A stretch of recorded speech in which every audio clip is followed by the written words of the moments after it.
งั้นយើងចុះមករៀបចំឈុតកធាជូនអតិជនទៀតនៅខាងខេត្តកំពង់ចាមគាត់យកឈុត$500ជាងគាត់ទិញសម្ភារៈអីផ្សេងទៀតគឺប្រហែលជាជិត$600ដែរបងប្អូនបាទហើយយើងចូលរៀបចំជូនគាត់ហើយថ្ងៃនេះរៀបចំរៀងលឿនតិចដោយសារតែម្ចាស់កន្លែងហ្នឹងដាក់ VIP បដ ாய் ណាខ្សាច់យើងអត់ពិបាកការពិបាកជោគទេគឺគាត់យកអាបលនោះមកជោគដាក់3ដៃហ្នឹងគឺល្មមតែម្ដងហើយក្រាស់ល្អក្រាស់ខ្លាំងមែនតើ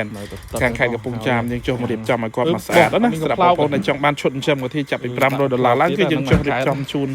ដល់កន្លែងតែម្ដងមកស្អាតជូនចាំតែដាក់ចំណីទេបងប្អូនណាបាទហើយនេះកូនក៏រៀងខ្នាតធំឲ្យគាត់ដែរព្រោះយើងផ្សំរៀងធំបាទចំណេញណាបងប្អូនបាទ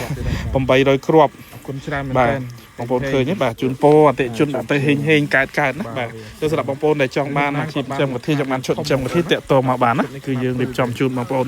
ទូទាំង25ខេត្តក្រុងបាទអរគុណ